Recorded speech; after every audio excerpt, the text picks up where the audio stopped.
इस वक्त मैं भी निर्माण भवन पर मौजूद हूं, जहां से थोड़ी देर पहले राहुल गांधी वोट कास्ट करके जा चुके हैं। नई दिल्ली विधानसभा सीट से ही बीजेपी के उम्मीदवार प्रवेश वर्मा उन्होंने मतदान कर लिया है। अपने पूरे परिवार के साथ वो यहां पर आए थे। दिल्ली की 70 विधानसभा सीटों से क्या रिपोर्ट आ रही है? लगातार इंडिया टीवी की इस मेगा कवरेज में हमारे सभी संवाददाता एक एक बूथ की रिपोर्ट आप तक पहुंचा रहे हैं। साथ ही हमारे सहयोगी मिल्कीपुर में भी मौजूद है विशाल प्रताप सिंह, क्योंकि आज मिल्कीपुर की भी जनता ये तय कर रही है कि कौन जीतेगा कौन हारेगा। तमाम तरीके के वादे और इरादे आज धरातल पर कितने सत्य साबित होते हैं ये पता चल जाएगा। और साथ ही नजर हमारी प्रयागराज पर भी रहेगी, क्योंकि आज महाकुंभ में त्रिवेणी संगम स्नान करने के लिए खुद प्रधानमंत्री नरेंद्र मोदी अब से थोड़ी देर में पहुंचने वाले हैं। उनका पूरा टाइम शेड्यूल हम आपके सामने रख देंगे। इस वक्त की बड़ी खबर आपको बता दें, दिल्ली से लेकर मिल्कीपुर तक और मिल्कीपुर से लेकर प्रयागराज तक लगातार हमारी नजरें टिकी हुई हैं। दिल्ली चुनाव में 3 घंटे की वोटिंग पूरी हो चुकी है। 3 घंटे के अंदर दिल्ली में 12% से ज्यादा मतदान हो चुका है। केजरीवाल की नई दिल्ली सीट पर 9% वोटिंग हुई है। मनीष सिसोदिया की जंगपुरा सीट पर 9% मतदान हुआ है। दिल्ली की मुख्यमंत्री आतिशी कालकाजी सीट से चुनाव लड़ रही हैं। 8% मतदान की रिपोर्ट आ रही है। पटपड़गंज, जहां से कभी मनीष सिसोदिया चुनाव लड़ते थे, इस बार अवध ओझा मैदान में है। 10% मतदान पटपड़गंज सीट पर। कपिल मिश्रा की करावल नगर सीट पर 13% वोट डाले जा चुके हैं। तो वहीं मुस्लिम बहुल मुस्तफाबाद सीट पर सबसे ज्यादा 15% मतदान हुआ है। जबकि ओखला, जहां से आम आदमी पार्टी के नेता अमानुल्लाह खान मैदान में हैं, 9% वोट डाले जाने की खबरें आ रही हैं। इस वक्त की बड़ी खबर आपको बता दें, बड़ी तेजी से दिल्ली की जनता निकल रही है अपने घरों से, और इंडिया टीवी भी आपसे ये अपील करेगा कि पहले करे मतदान फिर करे जलपान। आज का दिन है अपना नेता चुनने का, आज का दिन है अपना विधायक चुनने का, आज का दिन है अपना मुख्यमंत्री चुनने का। तो इसलिए आप भी पूरे जोश के साथ अपने परिवार के साथ घर से निकलिए, वोट कास्ट करिए। तो तस्वीरें लगातार हम आपके सामने रख रहे हैं। ये दिल्ली का चुनाव है, ये बड़ा दिलचस्प चुनाव है। अरविंद केजरीवाल, मनीष सिसोदिया समेत आम आदमी पार्टी के कई दिग्गजों की साख इस वक्त दांव पर लगी है। आम आदमी पार्टी के 10 साल का शासन दिल्ली की जनता ने देख लिया। क्या वो दोबारा दिल्ली की जनता आम आदमी पार्टी को मौका देना चाहती है? क्या उनकी मुफ्त की योजनाओं पर अभी भी विश्वास है दिल्ली की जनता को? क्या फ्री बिजली, पानी, शिक्षा का वादा दिल्ली की जनता को लुभाता है, या फिर इस बार दिल्ली की जनता बदलाव चाहती है? नई दिल्ली से अरविंद केजरीवाल को टक्कर दे रहे हैं प्रवेश वर्मा। जंगपुरा से मनीष सिसोदिया को कांटे की टक्कर मिल रही है। बीजेपी दावा तो ये कर रही है कि तीनों नेताओं को उन्होंने इस बार मैदान में फंसा दिया है, चाहे वो अरविंद केजरीवाल जो कि नई दिल्ली से हो, आतिशी जो कि कालकाजी से चुनाव लड़ रही हो, या फिर मनीष सिसोदिया जो जंगपुरा से चुनावी मैदान में हो, वहां पर कांटे की टक्कर मिल रही है।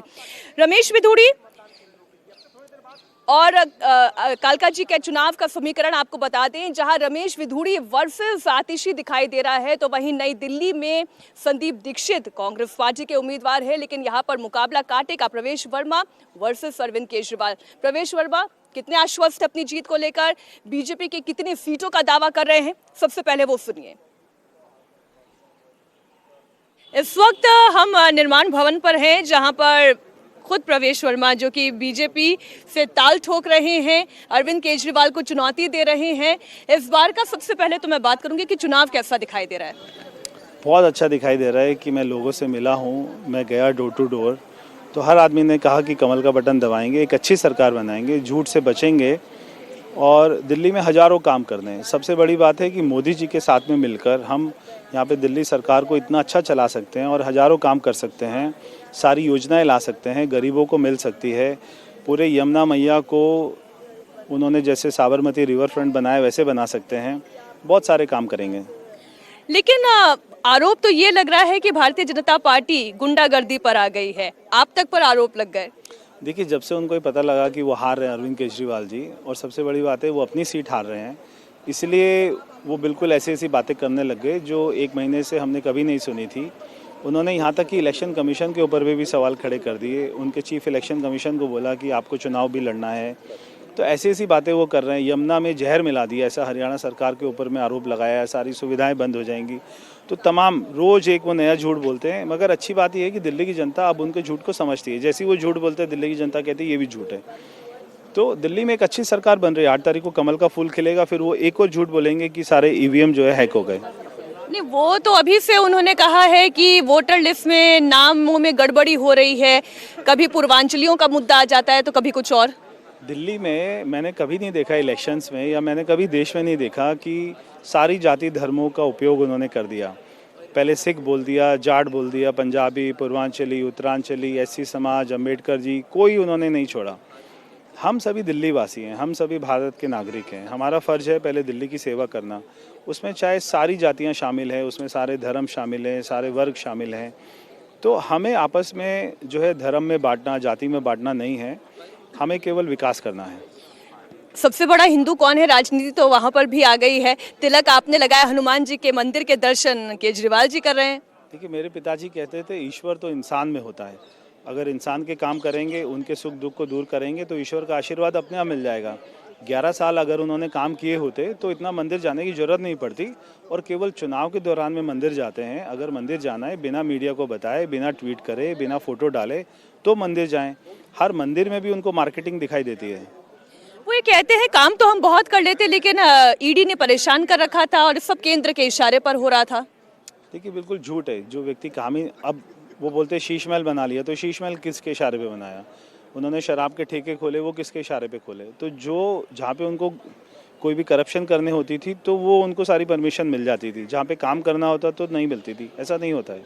कितनी सीटें ला रही है बीजेपी? मुझे पूरा विश्वास है कि 50 से ज़्यादा सीटें जीतेंगे। तो तस्वीरें इस वक्त आपके सामने हैं। लगातार मतदान के केंद्रों पर आप देख रहे हैं पूरी 70 की 70 विधानसभा सीटों पर मतदाताओं का उत्साह दिखाई दे रहा है। लेकिन आज नजरें इस बात पर टिकी हुई हैं कि क्या मैनिफेस्टो पर चुनाव पड़ रहा है, या फिर जो अब तक डिलीवर हुआ है उस पर चुनाव पड़ रहा है, या जो डिलीवर नहीं कर पाई है सरकार उस पर ये मतदान हो रहा है।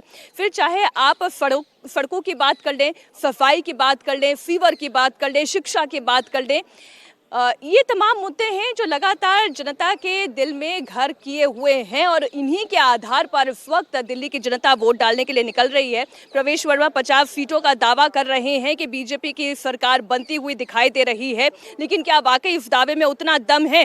दिल्ली के मुख्यमंत्री आतिशी ने कालकाजी सीट पर वोट डाला है। मतदान करने से पहले उन्होंने कालकाजी मंदिर में जाकर आशीर्वाद भी लिया। इसके बाद आतिशी ने कहा कि दिल्ली में केवल मतदान नहीं हो रहा है, यहाँ धर्म युद्ध हो रहा है। ये धर्म युद्ध काम और गुंडागर्दी के बीच में है। आतिशी ने कहा कि इस धर्म युद्ध में दिल्ली की जनता आम आदमी पार्टी का साथ देगी।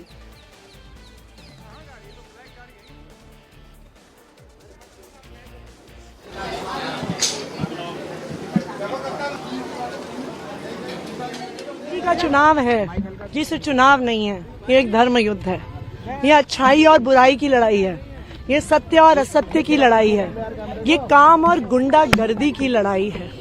एक तरफ पढ़े लिखे ईमानदार काम करने वाले लोग हैं, और दूसरी तरफ गाली गलौच गुंडागर्दी करने वाले लोग हैं। मुझे पूरा भरोसा है कि दिल्ली के लोग अच्छाई पर, सच्चाई पर, काम पर अपना वोट देंगे। दिल्ली के लोग बुराई को हराएंगे, दिल्ली के लोग गुंडागर्दी को हराएंगे। दिल्ली पुलिस कुछ भी कर सकती है। दिल्ली पुलिस खुल्लम खुल्ला भारतीय जनता पार्टी के लिए काम कर रही है। भारतीय जनता पार्टी के कार्यकर्ता गुंडागर्दी कर रहे हैं, वोटर्स को डरा रहे हैं, उनके ठिकानों पर पैसा मिल रहा है। इलेक्शन कमीशन खड़ी है, फ्लाइंग स्क्वाड्स घंटे घंटे तक खड़े हैं, लेकिन बीजेपी के ठिकानों पर दिल्ली पुलिस नहीं आती है। लेकिन ये बिल्कुल साफ है, देखिए आप पैसे की ताकत, बाहुबल की ताकत, गुंडागर्दी की ताकत, पुलिस की ताकत जितनी भी इस्तेमाल कर लीजिए, लेकिन लोकतंत्र में आखिरकार जनता की ताकत चलती है। दिल्ली की जनता काम करने वालों के साथ है। तो आपने सुना एक एक करके आरोपों की झड़ी आम आदमी पार्टी के नेता लगा रहे हैं, तो वहीं पलटवार भी भारतीय जनता पार्टी के नेताओं के द्वारा हो रहा है। मैं निर्माण भवन की एक बार फिर से आपको तस्वीर दिखा दूं। लगातार वीवीआईपी चेहरों को आप यहां पर देखेंगे। थोड़ी देर पहले यहां पर CGI chief justice of India Sanjeev Khanna अपना वोट कास्ट करने के लिए पहुंचे हैं और वो अभी यहाँ से निकले। हालांकि मीडिया से उन्होंने कोई बात नहीं की है, लेकिन इन तमाम चेहरों का यहाँ पर आना, वोट डालना, ये आम जनता को भी प्रेरित करता है कि वो भी अपने मताधिकार का इस्तेमाल करें। हमारे सहयोगी विशाल प्रताप सिंह इस वक्त मिल्कीपुर से जुड़े हुए हैं। दिल्ली की रिपोर्ट तो लगातार हम आपको दिखा रहे हैं, लेकिन रिपोर्ट जरा मिल्कीपुर से भी आ जाए। योगी आदित्यनाथ की साख का सवाल, मिल्कीपुर का चुनाव।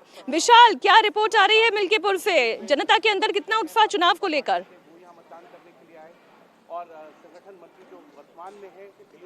मीनाक्षी, उत्साह तो इसी बात से समझा जा सकता है कि 9 बजे तक अगर मिल्कीपुर में अयोध्या की सीट की बात कर लिया जाए तो यहाँ पर 13.34% मतदान हो चुका है, जो कि दिल्ली में जो चुनाव हो रहा है उससे कई सीटों पर ज्यादा बताया जा रहा है। तो ऐसे में समझा जा सकता है कि चाहे ग्रामीण इलाके हो, चाहे मिल्कीपुर का शहरी इलाका हो, सभी जगह बड़ी संख्या में वोटर्स निकल रहे हैं और वोट कर रहे हैं। और न सिर्फ मुख्यमंत्री योगी आदित्यनाथ के लिए चुनाव बहुत ज्यादा महत्वपूर्ण है, बल्कि अखिलेश यादव ने भी इस चुनाव में कहीं ना कहीं अपनी जो प्रतिष्ठा है वो बिल्कुल फंसाई है। और उनका भी कहना है कि ये चुनाव संविधान को बचाने का चुनाव है। हम इस समय इनायत नगर में मौजूद हैं और कुछ वोटर्स भी हमारे साथ मौजूद हैं। मीनाक्षी, सीधे वोटर्स से ही बात कर लेते हैं और जानने की कोशिश करते हैं कि मिल्कीपुर में जो लोग हैं वो फिलहाल क्या सोच रहे हैं और उनकी संभावनाएं किस ओर ज्यादा रुख कर रही हैं। आपसे आपका नाम जानना चाहूंगा। मोहम्मद रजा खान। मोहम्मद भाई, आप बताइए कि जो सरकार इस समय काम कर रही है यहाँ पर, उनके कामकाज से आप लोग संतुष्ट हैं कि नहीं? बिल्कुल संतुष्ट है। सरकार के कामकाज से संतुष्ट है। संतुष्ट है। कौन सी योजनाएं होती हैं जो कि सबको मिलती हैं? क्योंकि विपक्ष हमेशा कहता है कि हिंदू मुस्लिमों को देख करके योजनाएं बांट दी जाती हैं। देखिए, ऐसा है, ये तो देहात है, यहाँ मनगढ़ंत कहानी बनाने वाले बहुत बनाएंगे, लेकिन सरकार कभी ये तो नहीं करती कि हिंदू को दे देती, मुसलमान को नहीं देती। आप लोग को मिलता है कि नहीं? आप मिलता है, सबको मिलता है। मान लीजिए हम उस कैटेगरी में नहीं आ रहे हैं, मेरा राशन कार्ड नहीं बना है, लेकिन पास पड़ोस वाले वो तो पा रहे हैं। सरकार ये तो कर नहीं रही कि गल्ला हिंदुओं को दे रही, मुसलमान को नहीं दे रही, सबको दे रही, बराबर दे रही है।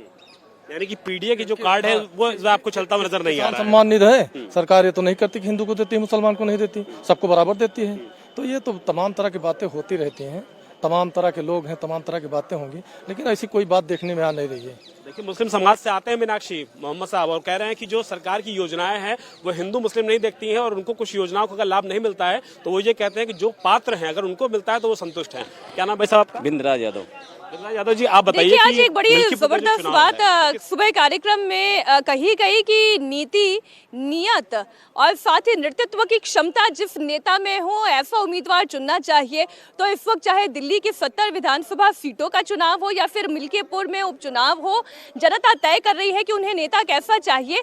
लेकिन जो नेतृत्व इस वक्त, अब मैं पहले तस्वीरें आपको दिखा दूं कि सीजीआई संजीव खन्ना अभी अभी निर्माण भवन में अपना वोट कास्ट करके बाहर निकलते हुए दिखाई दे रहे हैं। हालांकि मीडिया से कोई बातचीत नहीं, आगे बढ़ते हुए दिखाई दे रहे हैं और वोट कास्ट करके निकले हैं।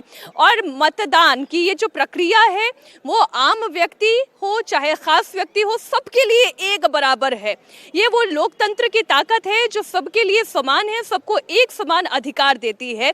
उसी की तस्वीर इस वक्त आप देख रहे हैं। Chief justice of India Sanjeev Khanna अभी अभी मतदान करके बाहर निकल रहे हैं। मीडिया के कैमरों की भीड़ यहाँ पर, और लगता नहीं कि वो मीडिया से बात करेंगे। बहरहाल एक बार हम जरा रुख कर लेते हैं। हमारे सहयोगी पवन नारा इस वक्त प्रयागराज में मौजूद है और आज प्रधानमंत्री नरेंद्र मोदी की बात भी होनी चाहिए, क्योंकि वो प्रयागराज में त्रिवेणी संगम स्नान के लिए पहुंच रहे हैं। और जिस नीति, नेतृत्व और नियत की बात करते हैं, इन तीनों ही मापदंड पर, जनता की कसौटी पर नरेंद्र मोदी खरे दिखाई देते हैं और तभी वो देश के प्रधानमंत्री हैं।